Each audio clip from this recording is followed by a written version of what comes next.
T0 aldiune bateko partikula baten uhin funtzioari dagokion Fourieren transformatua ondorengoa da. Beraz, hau da, daukagun uhin funtzioaren Fourieren transformatua. Ikusten duzuenez, balio hau dauka, basati erro beta, karen balio absolutua beta baino txikioa denean bestela 0 dugu.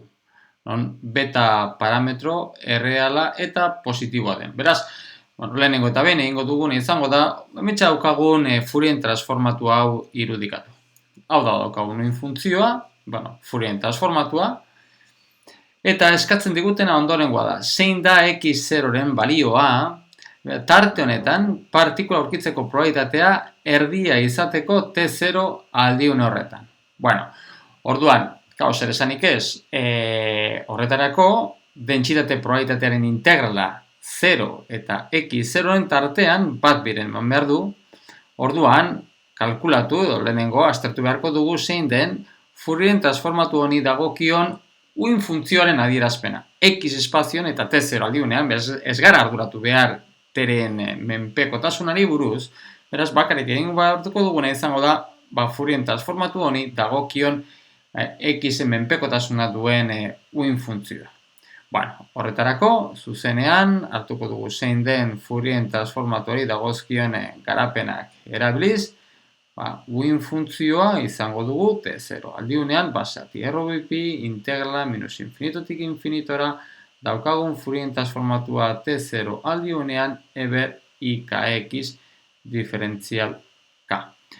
Kasu honetan ordezkatzen badugu, daukagun akaren adierazpena, beraz, honekin ordezkatzen badugu, daukaguna ondorengoa da. Basati erro bipi beta, integrala, kasu honetan, beraz, bakarrik egin behar dugu, minus beta eta betaren tartean, zebestela 0 dugulako, eta daukagu hemen eber ikx diferentzial k.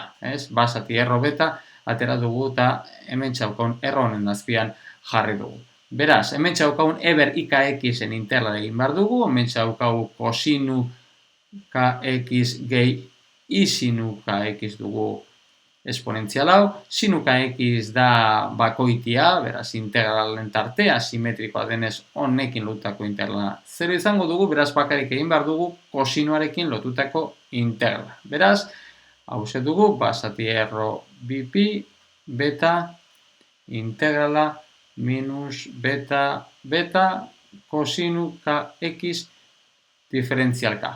Kosinu kx-ekin lotutako integrala dugu sinu kx, beraz, daukaguna da, basati erro, bipi, beta, sinu kx, zati x, eta minus betatik betara. Beraz, azkenik eratzen zaiguna, da basati erro, basati bi aldiz daukagunez, daukaguna izango da, erro,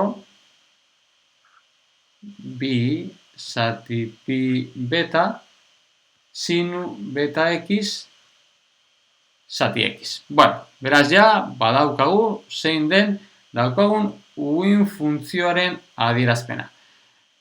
Eta, klaro, gero, honekin lotutako dentsitate probabilitatearekin lan egin beharko dugunez, gero probabilitatea x0, 0 eta x0 tartean probabilitatea erdia izateko, ziurtatu egin behar dugu, hementsa daukagun uhin funtzio hori normalizatuta dagoen, bestela normalizatzeko.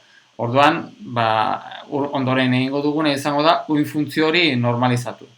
Hementsa daukagun, uhin funtzio hau normalizatzeko, egin beharko duguna da, honen modularen enkarratua integrala, minus infinitotik infinitora, den modulua, beraz, integral hori kalkulatu beharko nuken. Integral hori kalkulatzea ez da horren erraza, baina beti daukagu aukera, AK bera normalizatzeko. Ze AK normalizatu ezkero, uhin funtzioa bera normalizatuta egongo litzatekelako. Eta kasu honetan, AK normalizatzea asko zera errazagoa dugulako. Orduan, egingo duguna izango da, aztertuko du zein den, AK honekin lotutako modularen enkarratuan integrala. Beraz, aztertuko dugu zein den, minus infinitotik infinitora, AK-rekin lotutako modularen enkarratuaren integrala. Beraz, kasu honetan, ordezkatzen badugu zein den akaren adierazpena, ikusten dugu nola 0 indiferentea dela tarte honetan, beraz, honen modulan karratua dugu basati beta, interla minus betatik betara diferentzialka, beraz, honek ematen diguna da, bi. Beraz, ikusten dugunez, ez dago normalizatuta, beraz, egin behar duguna da normalizatuta egoteko, hementsa daukagun AK hori, egin behar dugu bider bat zati erro bi. Ze, honen akarekin lotutako modulan karratua bi ematen digunez, egin behar dugu basati honen erroa, basati erro bi normalizaturik egoteko. Gauza bera beraz, egin behar dugu uin funtzioarekin normalizaturik egoteko. Hau da, normalizatuta daukagun uin funtzioa zein izango genuken ondorengoa. Beraz, normalizatutako uin funtzioa, dituko dugu prima, normalizaturik dagoela adierazteko, izango da, hau bider basati erro bi. Beraz, hementsa dagoen erro bi, simplifikatuko zaigu, eta geratzen zaiguna ondorengoa da. X zati X. Beraz, ja, badaukagu uin funtzioa. Hementsa azpimagarria da egin duguna. Hau da, normalizatzeko, uin funtzio bat normalizatzeko, beti aukeratu dezakegu edo uin funtzioa zuzenean normalizatzea edo AK normalizatzea. Kasu honetan, askoz errazagoa izan da AK bera normalizatzea uin funtzioa normalizatu baino. Eta balin eta bat normalizatuta badago, bestea ere normalizatu dauka. Bueno, ja badaukagu hause, orduan egingo duguna izango da ondoren, da irudikatuko dugu zein den uin funtzioa eta baita uin funtzio honekin lotutako dentsitate probabilitatea. Eta hause da, hementsa daukagun uin funtzioaren irudia, ja normalizatuta egonda, hause dugu uin funtzioen irudia. Bueno, hementsa ikusten duzunez, lehenko eta behin 0 puntuan gertatzen den aztertzerakoan 0 zati 0 dugu, orduan indeterminazioa dugu, aztertu behar dugu, L'Hopitalaren araua legea aplikatuz, bien derivatua eginez, orduan ateratzen dugu nola x berdin 0an, geratzen zaiguna adierazpena da erro beta zati pi. Eta gero bestela interesanteak diren puntua da, hau 0 egiten deneko puntuak. Eta horretarako sinu beta x 0 direnekoak izango dira, eta horretarako 0ak izango dira eta beta bider x berdin n pi dugunean.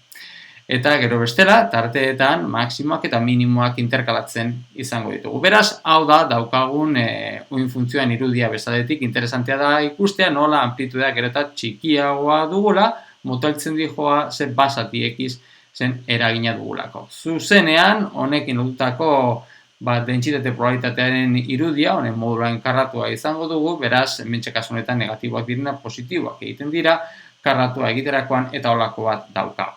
Ordan guri esaten digute zein den x0ren puntua, non beraren 0 eta x0ren tarte horretan probabilitatea erdia izateko. Claro, kasu honetan zer da kontutan hartu behar duguna, hementxe daukon dentsitate probabilitatea simetrikoa denean eta guzti honen azalera integrala dugu batekoa, zer dentsitate probabilitatearen integrala, espazio zoan egindako integrala batekoa dugulako. Eta simetrikoa denez, erdikoa edo eskubikoa, zein eskerrekoa berdina balio behar dute, eta kasu honetan eskubikoa balio beharko du erdia. Beraz, kasu honetan zenbatekoa izan behar da x0ren balioa, integral, tartenetako integrala erdia izateko, x0 izan behar du infinitu. Bai? Beraz, lortu dugu, eskatzen digutena. Kasu honetan, x0ren balioa infinitua dugu. Uin funtzioa bera nahiko bitxia dugu, ze esate baterako uin funtzio honekin honi lotutako x-en ziurgabetasuna kalkulatzen baduzue, delta x kalkulatzen baduzue, kasu honetan infinitua aterako zaizue. Beraz, bai normalizagarria dela kasu honetan, baina naiz eta normalizagarria izan badauka bere patologiak nolabait. Eta adibidez, patologiaren bat da honekin lotutako ziurgabetasuna, x-ekin lotutako ziurgabetasuna, infinitua dela. Aldiz, perekin lotutako ziurgabetasuna ez da infinitua, badauka balio zehatza bat eta mugatua.